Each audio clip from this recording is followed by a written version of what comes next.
Feliz Christmas, Merry Navidad. This episode is part one out of two with Chris from Christmas Time in the City. Enjoy.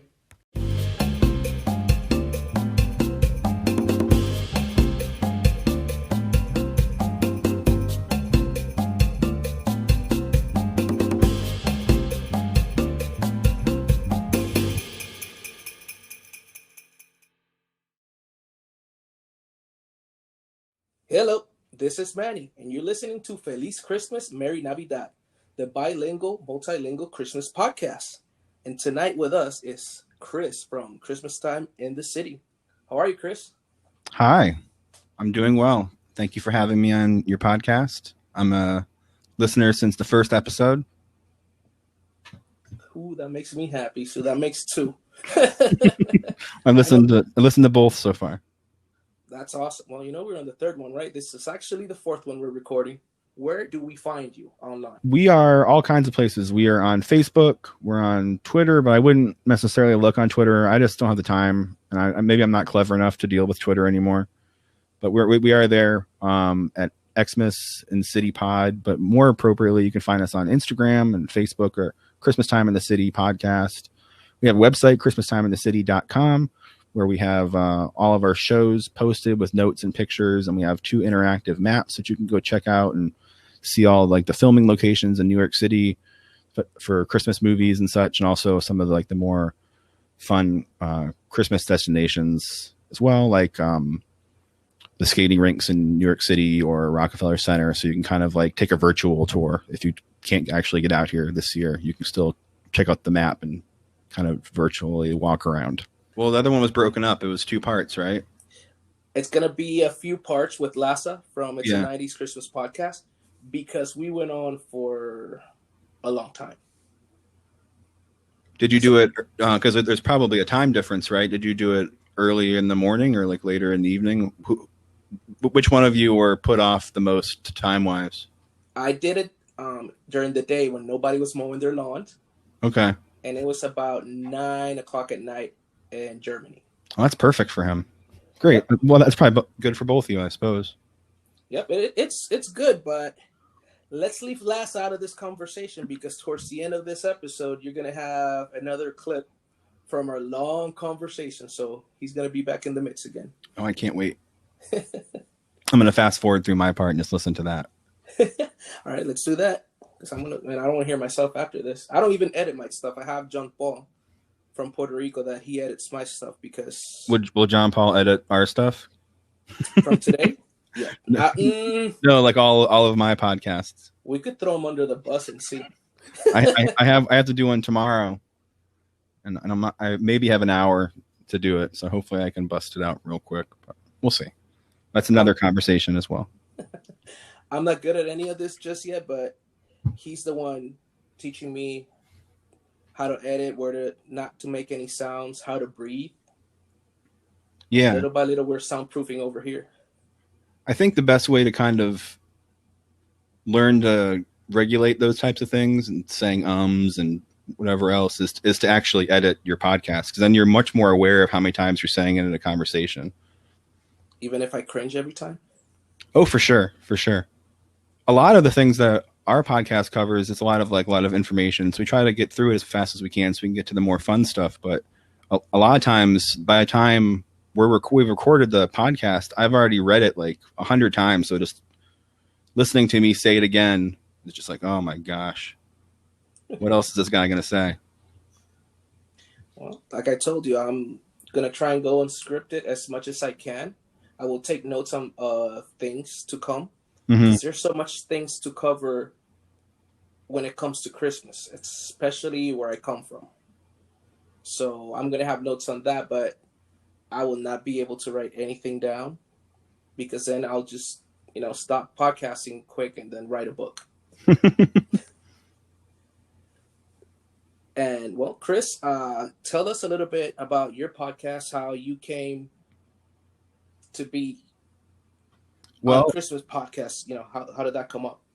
My podcast that I do with my wife, it's called Christmas Time in the City. We are a New York City-based couple. We have a newborn. I guess he's not new anymore. He's 15 months old.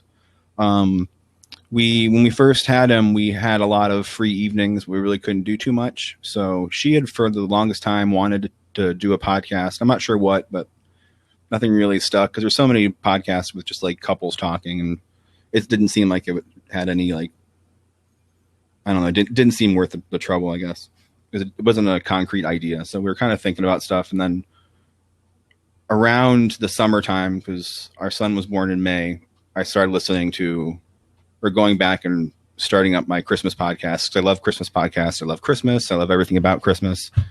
And so I kind of got the idea, like, what if we did a Christmas podcast?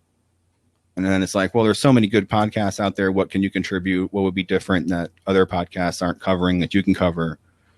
And so I started to think like what I liked about Christmas, and I like living in New York City, and I like the Christmases here. So that kind of all started to click, and it's like, well, we can do one about this, and we can do one about this and this and this. And it's kind of like snowballed. And so that's where we're at now, I guess. We're almost at a year. We're coming into our second Christmas. So it'll be fun to talk to more than a handful of people, because we have a few more listeners than we did originally, which is nice. That is nice. And the fact that you're in New York, you're in the most iconic Christmas location in the world. Yeah. And I could testify to that because I tried last year, my second time Christmas in New York. The first time I was only 13, and wow. Well, first of all, was it better as an adult or better when you were 13? No, it was better as an adult because when I was 13, my stepmother was pregnant with my little brother. I don't know. I will cut that out later. But my stepmother was pregnant, and she was a month away from giving birth. So we didn't do that much Christmas stuff over there. And as a kid, I wanted to have one of those white Christmases that you see on TV and in movies. And it wasn't the ideal, magical Christmas. No, it wasn't a white Christmas. No, but I did get a Nintendo 64. Well, I think I'd rather have the N64 than a white Christmas. It can snow the day after or the day before. But yeah, a lot of times in New York City, it doesn't really snow coming up to Christmas. It starts to really get kind of cold in January and February. So I'd recommend if you wanted to see like the snowy New York, I would come in maybe January or February, but bring appropriate clothes, please. Oh no, I've been in New York in January with appropriate clothing. I think it was January 2004 when I went, and it was nice. It was pretty white back then. And then back to this past Christmas, as an adult, I got to go with my brother, with my sister, and my wife, all over the places that you see in the movies. And before the plane lands close to the Met Stadium, I don't know what it was. It was a park, but it was just Christmas lights all over. You could see it right before landing. So it starts getting magical before the wheels hit the ground. That was probably Flushing Meadows. Do you remember? I think it was the first Men in Black movie where like they had the spaceship that was like in like this big crazy park, and that big yes, yeah, it was used for I for a long time I was thinking about doing an episode about this, the World Fair, but it's really hard to kind of like grasp at any sort of Christmas about it. But the World Fair basically was just like a kind of like the Stark Expo from the Iron Man movies, but it was real. And they had a couple of them in New York City, and one, I believe, at the Flushing Meadows. So that's where that was. So it's all kind of lit up now, and it looks really cool. Yeah, I mean, and when I looked out the window, it caught my eye, and you could say there's so much light, and it's so big that you could distinguish what it is. And I took some of the pictures, and from there, the magic started. We wanted to do ice skating in front of the Rockefeller tree, but it was impossible. It was almost impossible to get a picture in front of the tree just because we wanted to do it on Christmas Day. Yeah. Which we were able to take a picture with about 100,000 people in the background. But yeah, imagine doing that now. No. to be close to 100,000 people, like obviously exaggeration, but still like these huge crowds. Yeah, no, not this year. Anyway, not until I'm sure of what's actually happening. No. Yeah, it'll all be fine eventually. So Yep, that's a good part. It always is. And then, but we did ice skate in Bryant Park. Bryant Park's really fun. Yes, they have a Christmas tree there too. It's not as big as Rockefeller, but it gets the job done. It does get the job done. Bryant Park. One of the things I find really interesting about Bryant Park is on both the north bordering avenue. I don't remember or street rather. I'm not sure. I can't remember what it is. I think it's like 46. But on both the north and south bordering streets, there are Chipotles. Oh. So like you can walk from one Chipotle down through the park and then to another Chipotle. Well, the funny thing is, I experienced something like that there, but it was the hot cocoa stands. You had one in one corner, and then right across you had the other one. And then those ones are all everywhere. Yep, one of them had a huge line that a lot of people didn't notice that if you turn around, the line was shorter towards the other one. So that was funny. So I just got out of one line and waited like 10 minutes in the other one. I came back, I finished my cocoa, and there were still people in line over there. But I mean, Christmas time in New York, for me, it was something I wanted to do. My wife wanted to do it forever, and like I said, it's in most movies, in most shows, it's all over. So it's something that we both unintentionally grew up wanting to experience, and we were able to do it together. So that's awesome. But that's the tourist point of view. How is actual Christmas there from your point of view? Well, I've lived in New York for about 10 years now. And before that, I lived in Orlando. And before that, Miami, and then Chicago. So I moved around quite a bit, but I've been here for the longest amount of time. But like I said, lived in Orlando, and so I'm quite used to dealing with tourists on a pretty large scale.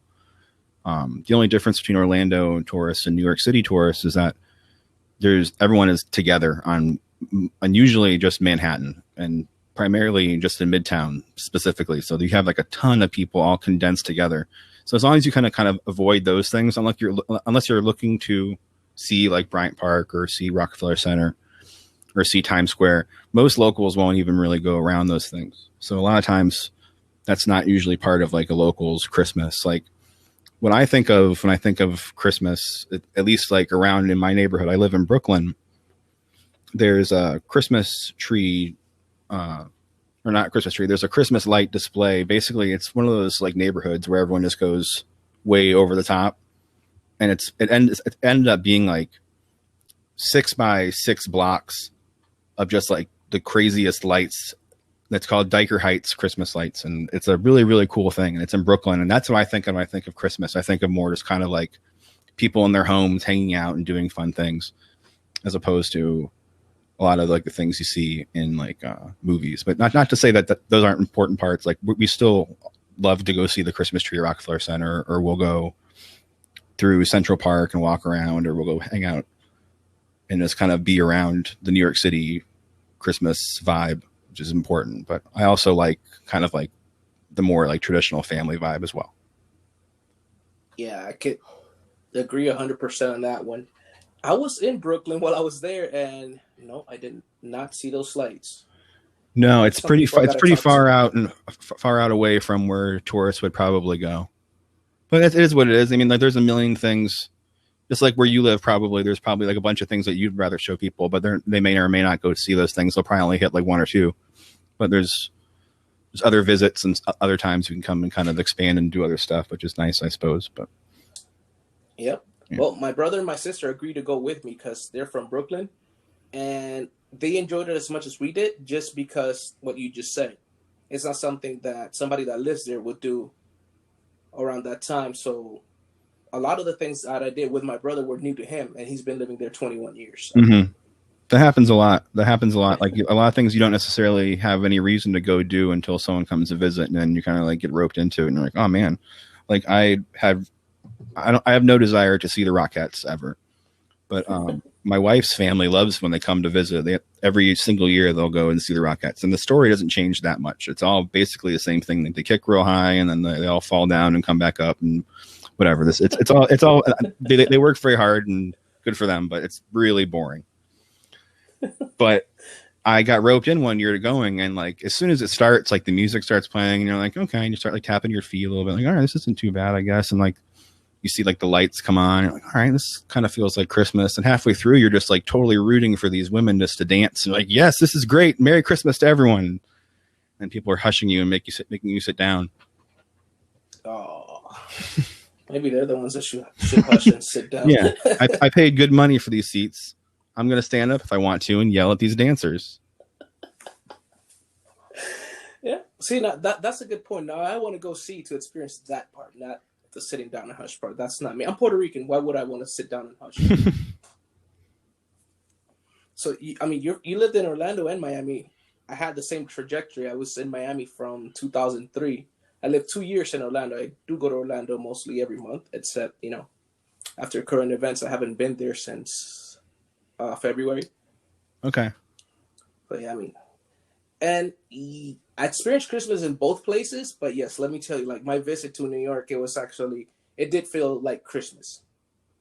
I mean, in Miami, we spent Christmas sometimes at the beach. So that's like Puerto Rico. I like cold Christmases. Yeah, it's a certain kind of feeling that you want that you're reminded of, whether it's through movies or other things. Like even if you're not necessarily around this types of like that type of weather, like you think I want to be chilly on Christmas, even if you're from like Miami or Puerto Rico, or like say like for example, if you live in like Australia or New Zealand, your Christmases are always during the summer, and like not like a kind of like it's just a warm day, but it's like the middle of summer. And that seems like. I don't think I would love that, but if you're used to it, then you probably do love it because it reminds you of Christmas. Well, that's why I said in Puerto Rico, I like the road to Christmas, the getting ready for Christmas. I like the lights, and in my family, my background, we decorate. Like my mom taught me to decorate. I go, this year more than ever. We just got our own home, so we're gonna go all out. But I was raised to decorate, and I remember since I was little, on Thanksgiving Day, while watching the Macy's Day Parade, untangling the string of lights while my grandma was cooking, and I thought, back then that was, there's enough time left till Christmas, but now I think that's way too far, too far out to wait till Thanksgiving to decorate. But the whole getting prepared as a kid, the whole illusion after seeing Santa, and I still get excited when I see the Macy's Thanksgiving Day Parade. When I see Santa, now I know, it's Christmas. And as a kid, you have most of the kids or the adults that I talk to, it's more the same background. We're waiting for Santa Claus. That's when we're behaving the best. Great. As a grown-up, Christmas in Puerto Rico, it's a complete different deal. It's the parties. Well, we have the parrandas. That's it's out of this world. The parrandas, night to night and house to house every day. It's like hardcore caroling. Mm-hmm. And with the drinks, with the food. One of my favorite, my favorite in Puerto Rico, it's El Festival del Jíbaro, which is like if you would translate it, it would be the Hillbilly Festival, which is in my hometown Quebradillas, inside of a mountain. Like there's a few mountains around it, so there's no cell phone signal. Just a lot of people. You go in there with buses because the streets are very, very thin, so not everybody could drive in. Yeah. And especially after you have all the drinks that you have, you're definitely not going to make it back out. So you pay, a little bus ticket. It'll take you in and it'll bring you back out at the end of the day. We have what it's called roncaña or pitorro. Like the U.S. has moonshine. It's made there locally. It's made, handmade. And you get to try from the different people that make it from all over the island, because a lot of people from all over the island go. And that's at the beginning of December. So at the beginning of December, you're already halfway through Christmas in Puerto Rico as a grown-up, and you're at least 12 hours in there. There's a group that starts before the sun comes up, already getting ready partying, and they go all the way to night. And there I would go with my mom, my brother, my sister, my stepdad, and it's a family thing. But you're halfway through Christmas, and that's one of the most iconic things that you could do in Puerto Rico. I don't think this year that obviously that it won't happen. I did take my wife 2 years ago, 2 Christmases ago, so she could experience that because she's from my same town. But just like we were talking about New York, when you're from there, you don't really do a lot of the local things. So she got to experience it after living her whole life, in her hometown. And I kid you not, it's fun. It's free food. They roast about 5, 6 pigs all over the place. They build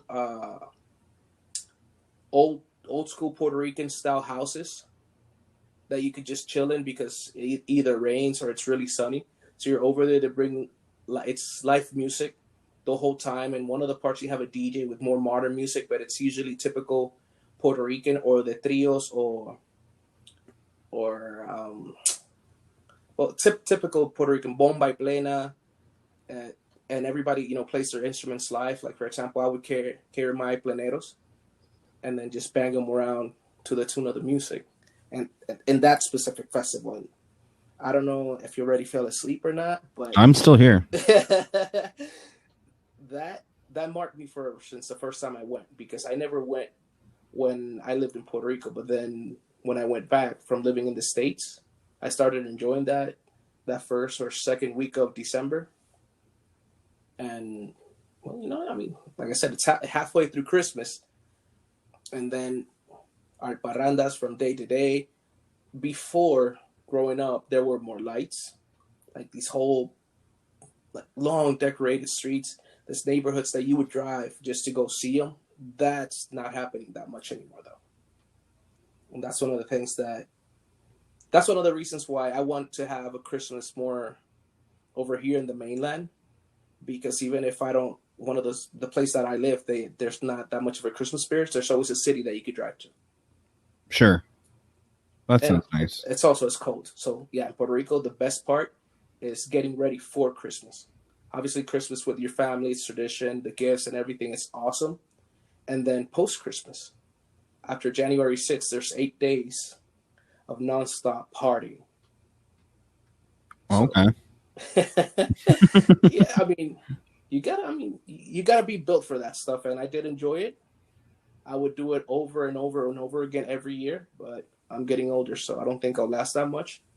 Just because I moved out of the environment, just the people that stay there, that they keep doing it, they could hold on. But if I go back this year and try to do it, it pick me up at the hospital. Yeah, Chris and I were talking the other day about just like, not necessarily we're not fun anymore, but we used to like really kind of rage. Like we'd go out to the city and do karaoke at like 4 a.m. and just have a really, really good time. I will leave it at that. But like the idea of that now is just so crazy. Like at like 10:30, I'm like, if I don't have like any caffeine in me, I'm just dropping. But again, I'm waking up at like 7 o'clock in the morning now. So, where do you work that you have to wake up at 7? At that time, I'm already 2 hours in. I haven't worked since March 12th. Oh, so you're lucky you get to wake up at that time. Well, I mean, I have to watch the baby because she's working, but I'm not working. Originally what the plan was, she was going to continue to work and do some working from home, and eventually we would kind of figure something out. And maybe like 3 or 4 nights a week, I'm a chef by trade, and I work at a culinary school, or I worked at a culinary school, and so I taught recreational cooking classes. But there's not a whole lot of that happening right now, so I'm just kind of sitting at home. So it's not a big deal because I wasn't necessarily going to be working a whole lot anyway, so I just get to hang out a little bit more. I mean, some things happen for a reason, and a lot of people needed the rest. Yeah, I mean, I would rather have not rested if it would have meant that we didn't have to deal with this. But I mean, it is a silver lining, I suppose. A little bit of rest probably could do some people good. Well, I'm jealous. I mean, I know a lot of people that have been able to fully work from home, or they haven't been working. And one day I'm worried about my job because they're closing everything down. the company that owns the company that I work for shut down in Spain and most of the other countries. So I was worried. And from one day to the other, I became essential. Well, that's good. Yep. It's nice to feel wanted. Yep. And well, I had vacation in that time. And since I was essential, my vacations, I had to skip them. So now I'm trying to place them towards the end of the year, but I'm just playing possum now, you know. Yeah, do this, do that. Yep. And then wait till they see the calendar and I have Thanksgiving week and Christmas and New Year's and everything off all together. That part, you know, I'm gonna enjoy that. But I am thankful that I got to keep on working. I am tired. I feel like something fell on top of me, but that's what you have 3 hours of sleep for, right? And then, you know, reset and go back at it. But yes, I did already request to have everything that has to do with holidays off for the rest of the year, so I could at least enjoy that to the maximum. It's my first year here. It's gonna be our first Christmas here in our house, so we got to go light hunting, and we live 2 minutes away from a Hobby Lobby, a Home Goods, a Walmart, a Home Depot. So, you know, so I'm expecting a whole lot from you as far as decorations. That's a lot of pressure to put on yourself. I hope you're prepared. Yeah, so it's a light company. They're expecting a whole lot from us too. I mean, yeah. They asked for it, we're going to give it to them. I mean, I've been waiting for this my whole life, so hope I don't let myself down. But we already have a bunch of boxes of decorations, so we're going to focus now on the outside. We also want to cut our own Christmas tree. You mentioned that. Are you excited about that? Yes, I keep mentioning it. I guess that's a good point. And we live, I think it's 10 minutes away from the Christmas tree farm that we used to drive by. So, and when was it? Yesterday, I drove by, you know, by mistake, you know, I went completely off route, got off the expressway just to drive by the Christmas tree farm again. You said by mistake. By mistake, I accidentally drove by the Christmas tree farm. Yep, which is completely out of my way. Unless you're going to the Christmas tree farm, there's nothing you have to do, you know, to drive by it. So it's just pure coincidence that I was, you know, driving by there and really slow and looking at all the trees outside. Oh, and you said you're a cook, you're a chef. I am a chef. That was my job. I'm semi-retired, I guess, now, you could say. Well, you could come back from retirement. That's a good thing. You know, I could. I would rather not. I was getting too many gray hairs too early. Now that I'm sitting at home and my beard is just like filling out with gray. It's the inevitable the transformation into Santa Claus that many men go through. Eventually, if you like Christmas enough, it's much slower than the Santa Claus movie with Tim Allen, but it's the same sort of progression. You just start to look more and more like Santa Claus. So by the time I'm like maybe 60, I should be full Santa. Okay, so but do the gray hairs include the belly? The belly, I wouldn't trust a skinny chef. So we'll just say that. Okay, because I'm counting gray hairs. I'm looking at myself right now. Thank God this is, you know, audio, not video. I have much more gray hairs than I thought, but I also have, you know, like the belly. So I think I'm getting the complete package now. Good. The transformation has started with you, so that's good. Yes, it has. Okay, so what is your favorite, or what's in your home, your favorite Christmas dish or dessert or snack? What, you know, Christmas meal? What is it?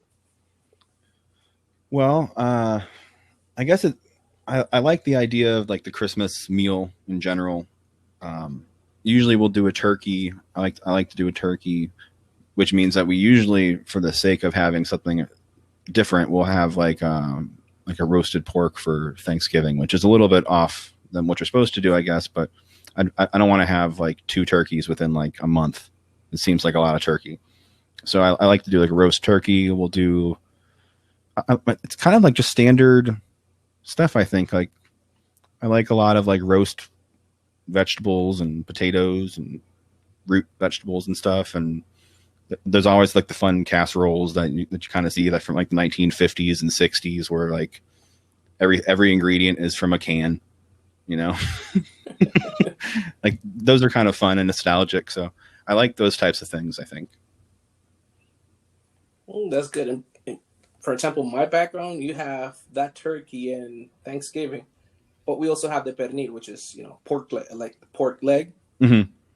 So we'll have both, but your meal sounds a lot healthier than ours. Well, you should see, for just two people, I make way too much food normally, and then on the day after Christmas, usually I'll roast. I do like a roast beef, just because you don't want to have just exclusively turkey for the next week with leftovers. So if you have a roast, then you can also slice off a piece of that and have a little bit of beef as well. So that's good. It's like my Thanksgiving. I have turkey on Thursday, Friday morning, Saturday noon, and Sunday morning with scrambled eggs. So yeah.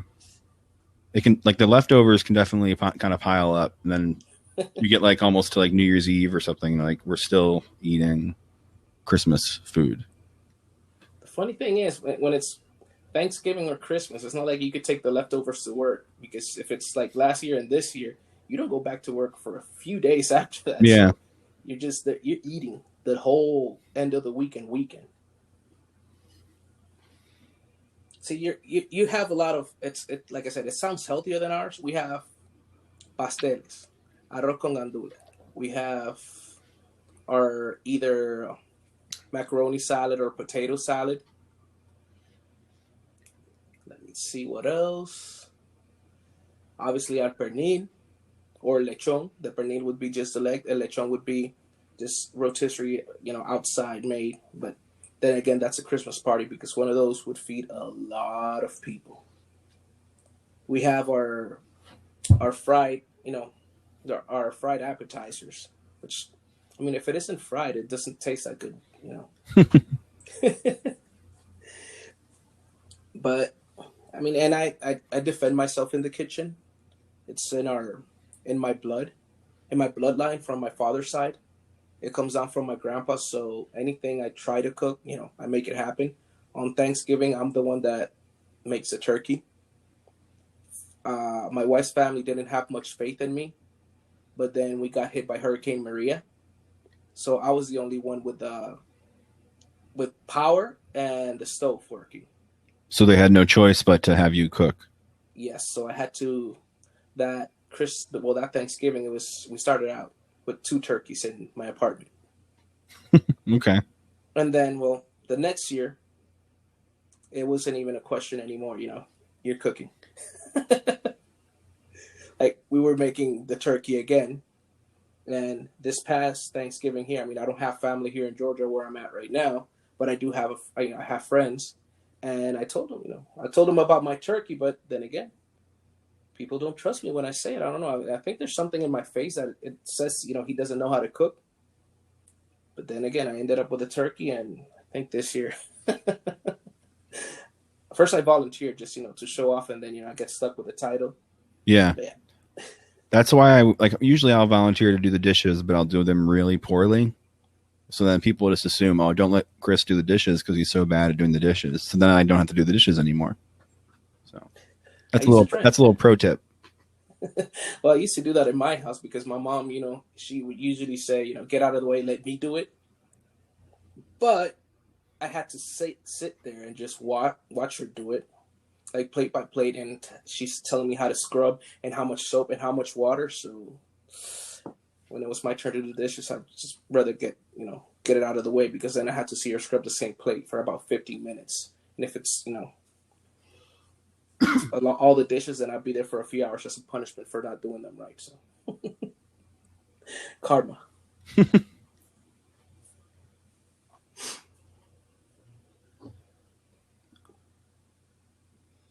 Chris, I'm sinking here. Are you falling? No, I'm sinking. It went full silent. The line went flatline. Sorry. So you're in Georgia now, right? Yes. What? You don't have to say specifically, but what kind of work are you in now? Road highway construction, actually. Okay, my father-in-law does that in Miami. Oh, I'm so sorry for him. Yeah, he's been outside his entire life, basically. I have the benefit of either being inside too much or outside too much. But I am living in one, I think, the craziest driving city in the U.S. So, yeah, I mean, the problem is it only takes like one or two people to really kind of be bad drivers to affect everyone. So, I mean, it's a lot of times people just now, I think, are just like so into themselves that they're like, well, I need to go here as quick as possible, and I don't care if anyone else is in the way. I'm just going to cut people off the whole time. So I don't know. Maybe I'm just thinking of a lot of things that happen in the city. I drive a lot in the city, so I see a lot of craziness. I used to work on, excuse me, I used to work on food trucks. So I drove around like these big box trucks through the city. So it's almost like driving a tank because you get a little bit more respect than if you were to drive like a Prius or something. Because this thing is basically like stainless steel, just like a big giant toaster driving on the road, and like it's dinged up and everything. It doesn't matter if it scrapes a cab, which I can't legally say whether or not I scraped the side of a cab. But you've heard about it. But I can't say I didn't do it. Yeah, I've had some pretty crazy stories from that time, but yeah, it's nuts. So like there's bad drivers. I think bad drivers, especially like when I like to think of myself as a pretty good driver, and I notice the bad things in other drivers so quickly now, I just assume that everyone's a bad driver. Meanwhile, I'm probably just as bad as everybody else. Well, sit 5 minutes in my truck and watch traffic over here. I'm in charge of dump trucks. Okay. And people cut them off 100% of the time. I see that all the time on the road. It's so crazy. Like these things are like so heavy that you can't just like get in front of a dump truck and then just stop because like the brakes don't work like that. Nope. It's so dangerous. I don't understand people sometimes. I see it every day, and well, it's Atlanta. I mean, they see dollar signs when they see the dump trucks, but I've seen the nice and the ugly side of it. So, well, and the funny thing is, and it's not that it's funny, is that they won't learn. They'll probably do it again when they see another one, even after they get hurt. So, do you ever see those videos on like YouTube of people like, I think it's a lot of like Russian, maybe a lot of Asian places as well. It's a lot of people that like trying to like get like hit by people. Like they'll like jump out in front of cars and like just like hit the windshield a little bit and then just like, oh, you hit me. Like I'm going to sue you or whatever else. But obviously you're seeing all the videos because there's dashboard cameras. So you just watch like the people just like roll up on someone and the person just kind of just like jumps and like very like daintily kind of like falls onto the hood of the car. It's so funny to see that. But I mean, you know, think of the backstory. Like if that's the only option they think they have, that's kind of depressing. Yep. I saw one of those that the driver was aware was going on. So he pressed his brakes and the person jumped like to land on top of the hood and he fell on the floor. Good. He can sue the city. He fell, but the dash camera footage from the driver wasn't as funny as a car that was about 20, 30 feet away. Because that one you could see the person jumping and then falling on the ground. From the driver's perspective, it seemed like he hit him. Mm-hmm. But from the other angle, the person just jumped and fell on the ground.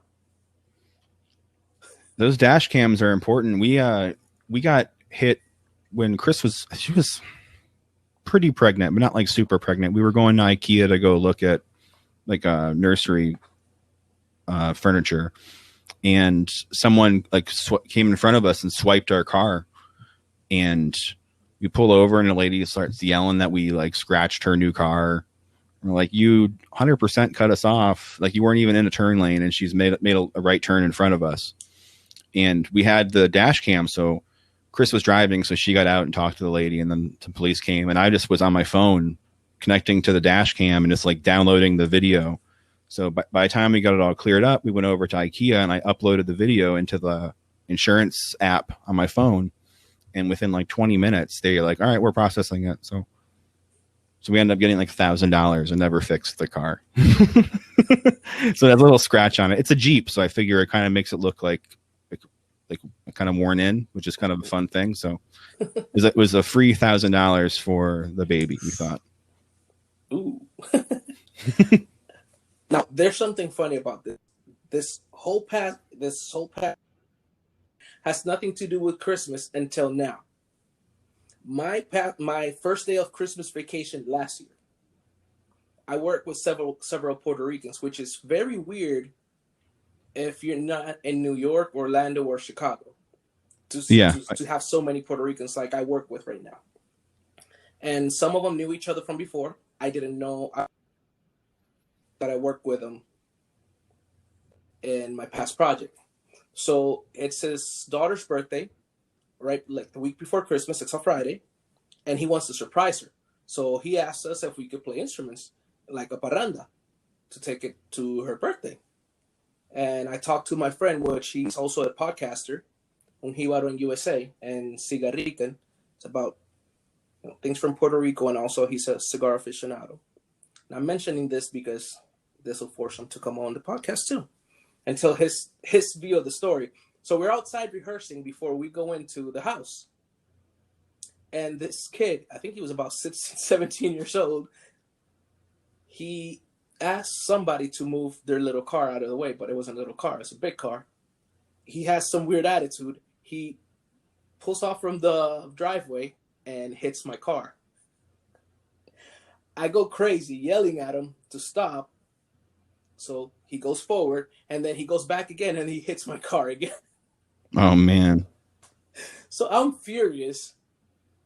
He's telling me that he didn't see it. He's like, it's only a scratch. I'm like, dude, there's pieces of my bumper there. My car's not even a year old. What are you doing? Like, get out of the car. And I told my friend, dude, if he doesn't get out of the car, I'm going to have to drag him out because somebody's going to pay for this. And the funny thing is it's not funny that my car got hit, but, that's why we have insurances. It's the video. And I will upload this video to my social media. Everybody having a great time. The music sounds professional. Because it sounds coordinated, and we only rehearsed at noon that day because we're in construction. It's not like we have, that much time to rehearse. So it sounded pro-like, but my face in every video, it was priceless. I mean, I just got my car hit twice, and then I have to go and perform in front of all these, these high schoolers, and these there were a bunch of Puerto Ricans and people from other Latin countries there enjoying the music, and they're dancing to it, and I find it not so amusing. I was furious, and I see that video. I see that video now, and I could laugh, but that's how I started my Christmas vacation last year. I guess there's only one way to go from there. You can only go up. Yep. and I've always identified if there's a Christmas movie that I identify with, it's National Lampoon's Christmas Vacation. Okay. I mean, what other movie can I identify with? I mean, my Christmas and my holidays, everything they're comedic like that. I mean, and it's funny to everybody around but me, but I could laugh. So I mean, right now I find it hilarious. Well, that's important. If you can laugh at it at some point later on. I don't know if I'd be able to laugh right away. I usually laugh at things like this. I've learned to manage how to get upset, not to show that much emotion, because it's just things that happen. But my car, it was the only thing to my name at that time. So it was pretty funny. All right, now talk about movies. What Christmas movie do you identify with? I think I know, but I'm not going to say it. Well, there's obvious answers. There's one blaringly obvious answer. But besides that one, let me try to think if there's any. I think if I'm not going with what everyone thinks I'm going to say, I'm going to say A Christmas Story, because I do kind of think I spent most of my Christmases and winters, at least like winter breaks from school, in Chicago with my mom's family, and she has a real big family. There's a lot of aunts and uncles and cousins and stuff, and so I grew up in the 80s and I guess the 90s as well, but that time specifically, it wasn't as old as it was in The Christmas Story. The Christmas Story I think was the 50s or something, but it was a very traditional kind of a Christmas. Like we all kind of gathered around. There was a fireplace. It had a very specific like fireplace sort of smell. Like everyone had their own like stockings, and it just felt very much like a family traditional thing. And so I think I like to think of my Christmas as sort of like that, I suppose. But I mean, the other answer would be Home Alone 2, just because we live in New York City. Yeah, that's the one I was going for. Yeah, and there's some other subtle hints, you know. Yeah, well, sure. I'm from Chicago originally, and I've two Labor Days ago, we went over there for the jazz festival. And while we were there one afternoon, we were like, we should go over and check out the McAllister house because I knew it was over there. So we drove up to Winnetka, which is where Fall Out Boy is also from. So Fall Out Boy and Kevin McAllister were from the same town. So that's interesting. It's a little thing to know. We went over and like we checked out the house, and you drive past it, and we kind of like pulled over for a second, but you don't want to be like invasive. It's still like a neighborhood. And so we kind of drove by very slow and kept going. But as you're driving by, you see other people like getting out of their cars and going up to the fence and stuff. So it's obviously it's an important place to go visit. Like I think if anyone's in Chicago, they should make the trip to the McAllister house. Well, so you're connected to that movie. I got not very connected, I suppose, but I remember seeing it in the theater and the second one in the theater as well. Yeah, it's a lot of the things in that movie remind me of my Christmases as well.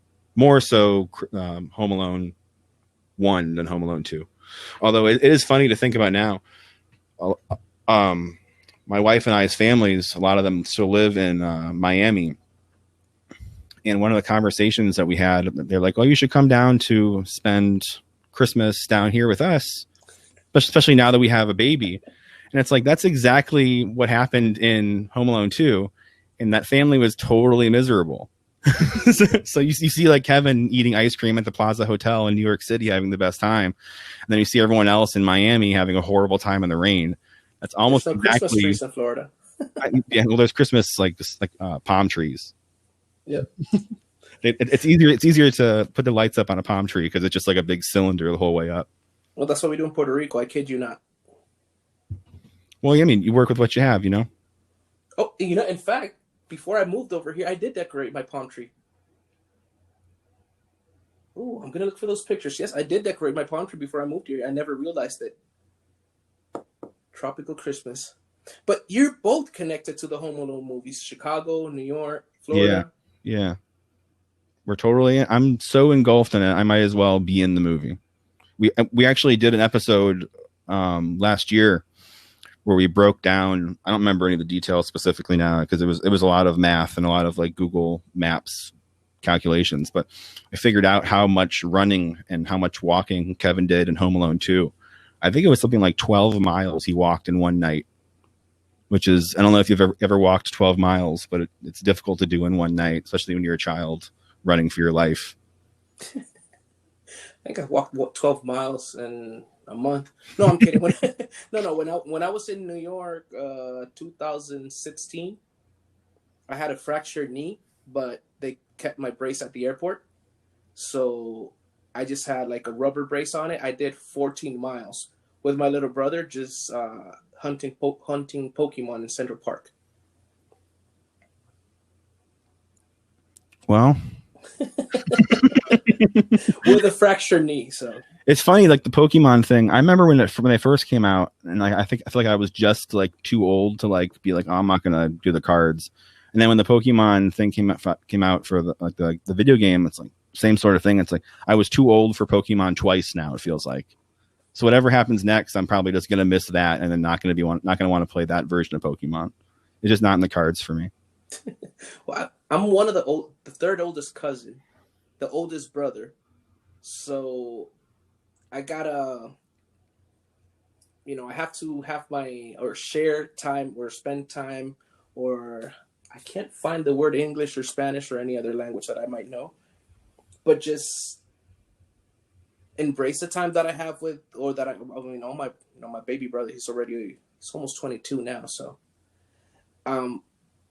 enjoy the time with him. So if that's what he was into it, and my cousin's back in Puerto Rico, I mean, we went Pokemon hunting up to 4 or 5 in the morning.